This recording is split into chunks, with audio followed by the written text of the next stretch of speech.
There it is. Good. That's the last nice thing I do for you, Jane. Thanks, good guy.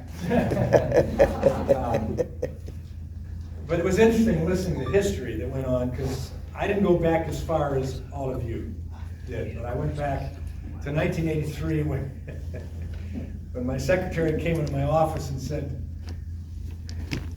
"There's some bikers in our office." And the guy who let him in had a brown leather jacket.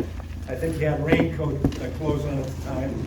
Had ridden from Oakland County to, or Wayne County to the Capitol in the rain. And that started a long-time relationship with Vince, and then Jim and Fizz and all sorts of names who used to come to our office. And I don't want to go through the list because I'll leave some out. But and then my secretary, Barb, got to really look forward to that group coming and leaving all the wet rain gear in our office or whatever and begin going around. That was 1983, and I was a freshly minted state representative at the time, but a motorcycle lover long before that. In fact, I was one of the few that rode my motorcycle to Lansing every day during the course of spring and summer. Not the winter, like Vince, but I did that, and never forget one of my colleagues seeing me get off, and I heard it all the way across the legislative parking lot, back of the Capitol. "Representative Walberg, you ride one of those?" And Lynn Banks was her name. Oh, I remember from Ann Arbor. From Livonia area, yeah. But anyway, that gave us the opportunity, and we had a chance to sponsor the helmet repeal bill at least 2 times. And we were just talking about the fact the time I got it out of the House and had the promise from the majority leader in the Senate that he would take it up, and we expected it would pass. And once we got it over there, I got a call from him saying that we're not going to take it up. And that's when we were talking about the need for someone who would be nursemaiding it all the way through, being able to pick up any scuttlebutt, any rumor, any intelligence about what was happening. And I'm glad you came up with Noel. That added something to what this organization was doing. And Vince and I had a lot of long talks, but I know that your board had a lot of long talks on the fact that you showed up, you were transparent, we knew you for who you were. You'd show up at our Lincoln dinners, or on the other side of the aisle, Jefferson dinners. You'd be there to help legislators, Republican or Democrat, on this issue. You didn't mince words about it. You didn't stand up and say, "I support everything you and your party support, but I do support this."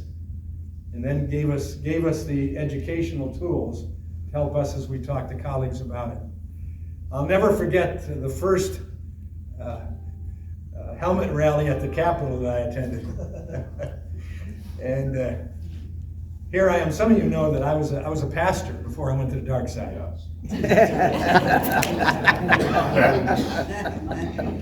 I have number 496 membership in the Christian Motorcycle Association, so that goes way back. Really? Yeah. As well. Now they're up to thousands. Don't let me forget to say something about that relative to what you're doing with insurance. But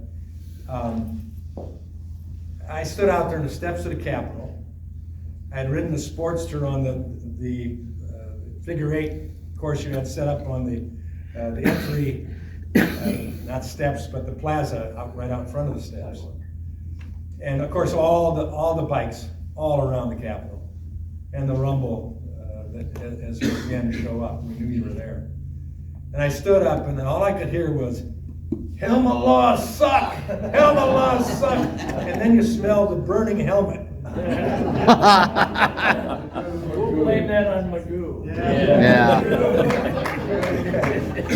And I remember said, it's kind of fun, but I'm not sure this is the type of message we want to address, especially Part of the learning. since we're bikers aiming toward education.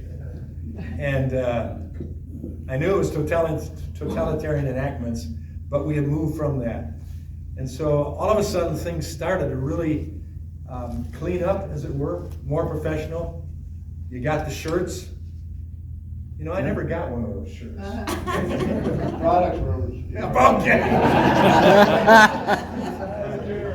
But all of a sudden we saw these shirts and cleaned up back, and you're going office to office, and then the pizza parties started, and no other organization was doing it as well as Abate.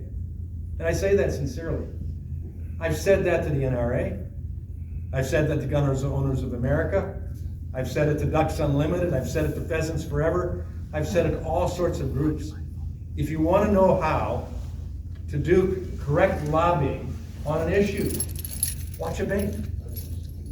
They never give up. Even when they lose, the bill doesn't make it all the way through.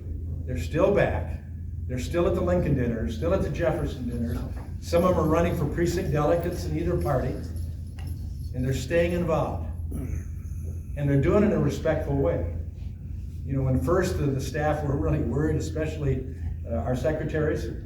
Back when I was there, you only had one secretary. Then I got an aide, and that was it. I remember the Speaker of the House, because I took him on, wouldn't let me have an aide, until after several months everybody else had one. And wouldn't let me have a computer, until everybody had one as well. But we began to see these aides and these secretaries not worry at all when they heard the rumble of the Capitol, or when they saw the bikers walking the halls of the Capitol. And I think that's credit. A credit to your organization, to your staying power, to your leadership, to the battles and fights that you had in your executive committee meetings at times, to say, listen, let's ultimately come up with the best idea, working with the best people to move forward. And so I appreciate that, and that's why it's been easy to continue on, even in Congress, and working on things, just to bring you up to date on some of the stuff we're still working on. As you know, the anti-profiling legislation we were able to get on as amendment to the funding bill in 2022, so that was moved forward. I don't think it's ended yet. I think there's still some things we can do. We're still staying heavily involved with the autonomous vehicles, or the self-driving vehicles, as we're calling them. And they keep telling us, don't call it self-driving. Well, until it's proven that someone driving an autonomous vehicle doesn't decide they're going to take a nap, I consider it self-driving, and it worries me. I was out in Las Vegas at the Consumer Electronic Exposition last year, and looking at that stuff and having them tell me how safe it was. And I said, would you be willing to get on a motorcycle in front of one of those cars you're demonstrating right now? So we're not quite ready for that yet. we're now putting cardboard cutouts out there so it looks like one. I said, well, that cutout doesn't move, does it? Doesn't move.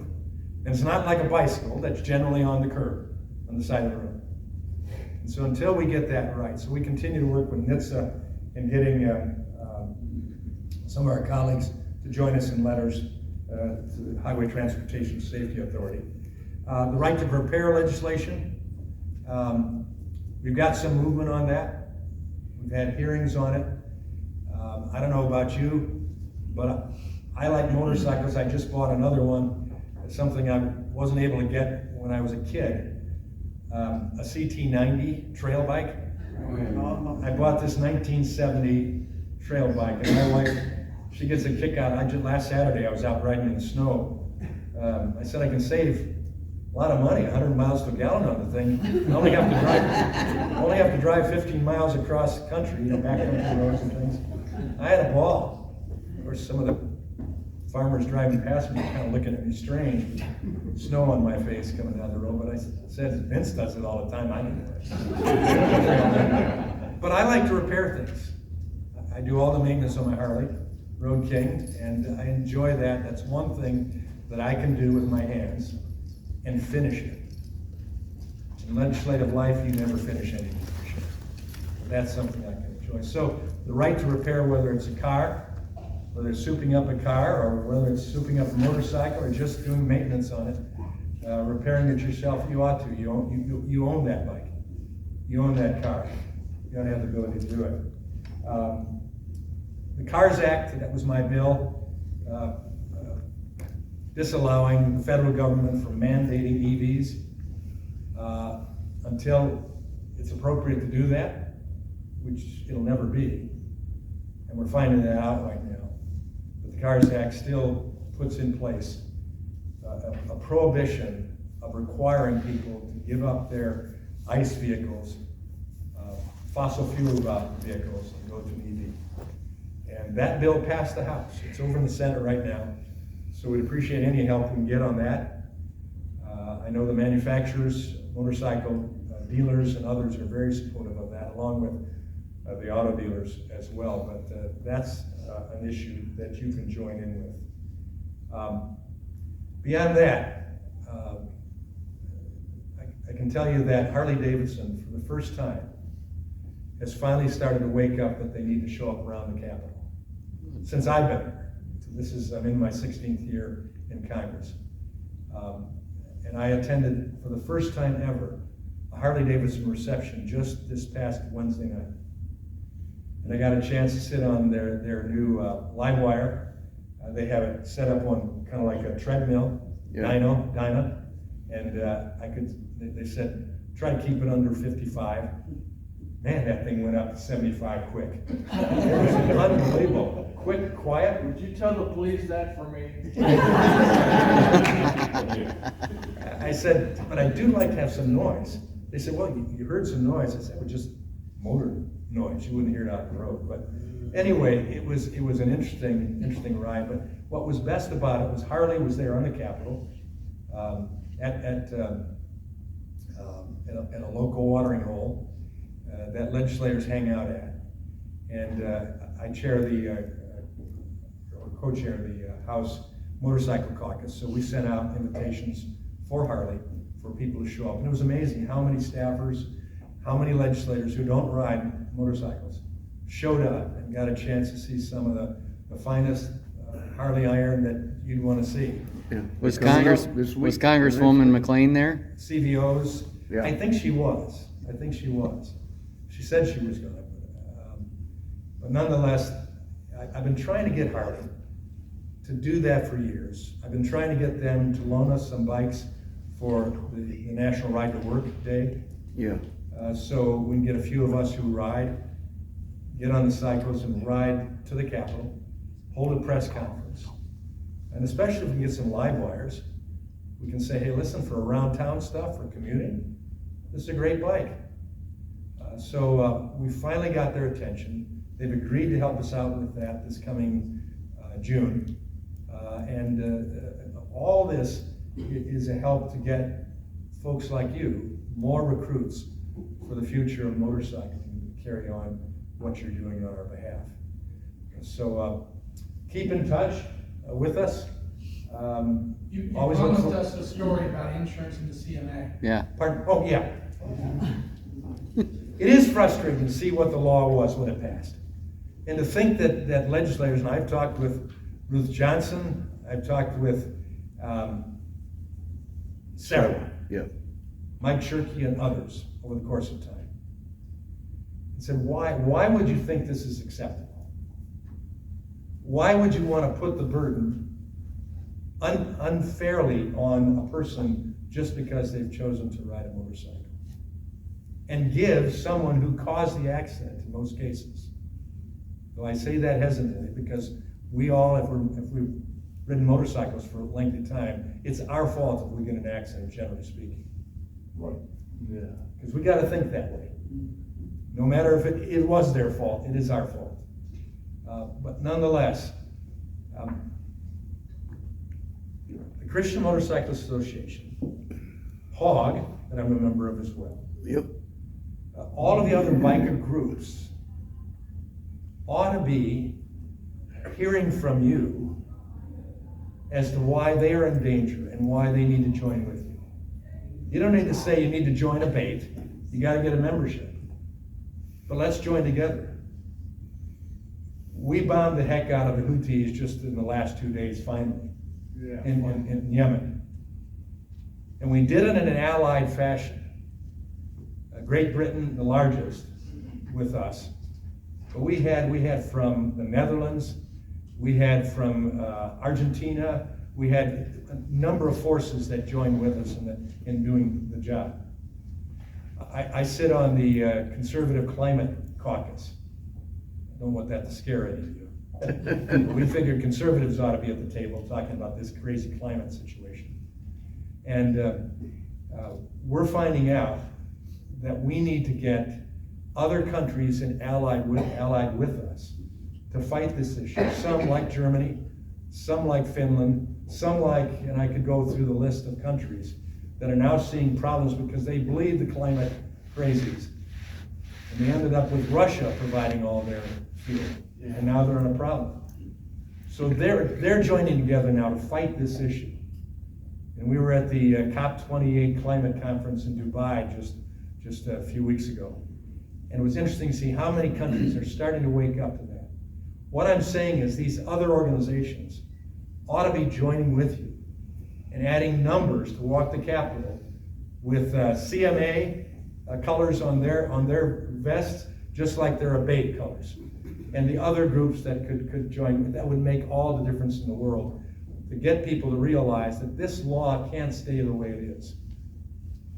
We're going to have horror stories that come from it unnecessarily if it does. And I would think an organization like CMA, an organization like HOG, especially now that we're seeing Harley starting to get back involved with the legislative process, can see the benefit in Michigan of charting the course to change the course of what's going on in insurance. So as I was listening to you talk, I thought, you know, there are all sorts of organizations that ought to be joining with you. And you've charted the course. You can just show them what to do. And they can show up with their shirts and walk in and say, this is much bigger than just the Abate organization that's fighting for education. Because we can lose it. We fought to get the education tax. We got to pass. I was sponsor of that. Just took a few years subsequent to that when Granholm siphoned it off. Right. And took it away from doing a good thing that Abate did. Well, that's getting fat and happy, I guess. And so we got to go back and regain all of that. So there's a never-ending need for what you do. And I'm grateful to Vince and the leadership team who have spent so many hours, days, and weeks, and months, and years fighting for all the rest of us and for you that showed up to meetings like this. Don't slack off. And for that reason, can I take one personal privilege? We can do that in Congress at times.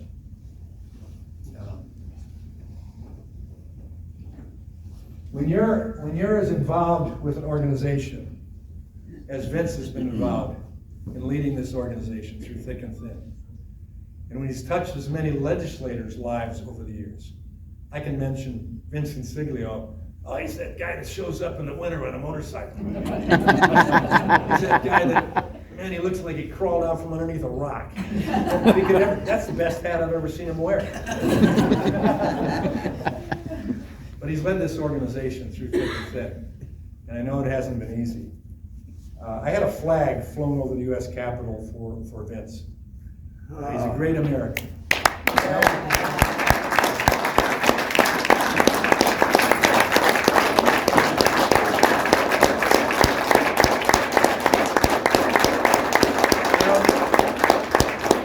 A lot of people have big flags flown over the Capitol, but few are as patriotic for the real reason America is what it is than Vince Consiglio. It's freedom.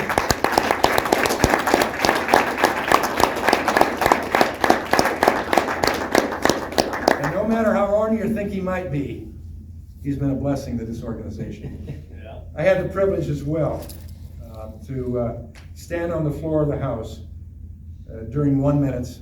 We have time every day to give 1 minute speeches.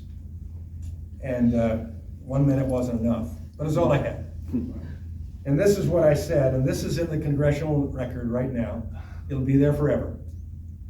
You can go to the congressional record, proceedings and debates of the 118th Congress, first session, Washington, Thursday, December 7th, 2023, number 202, volume 169. recognizing Vince Consiglio's speech of Honorable Tim Walberg of Michigan in the House of Representatives Thursday, December 7th, 2023. And this is what I stated on the floor that day. Mr. Speaker, I rise today to recognize a legend in the Michigan motorcycle freedom and safety community, Vince Consiglio, who announced his upcoming retirement in January. Vince is the president of Abate of Michigan, or American Bikers Aiming Toward Education.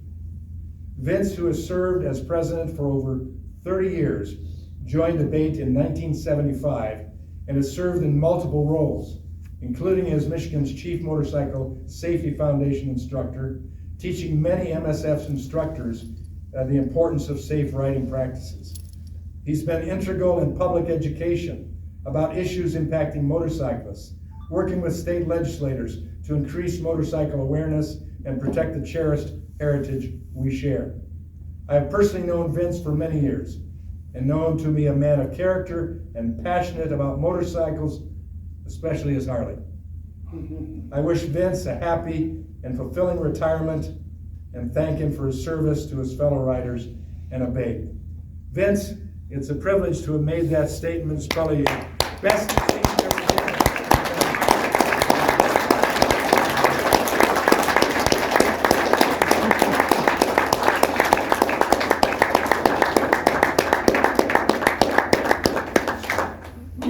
Speech. Okay, next we're gonna have Michael Hoover have a few words. Well, I don't have a flag to give you, but I'll buy you a beer later. Mike is running for, U.S. Senate. U.S. Senate seat that's gonna be vacated by Stabby, Which is good. unfortunately. That's right, that's right.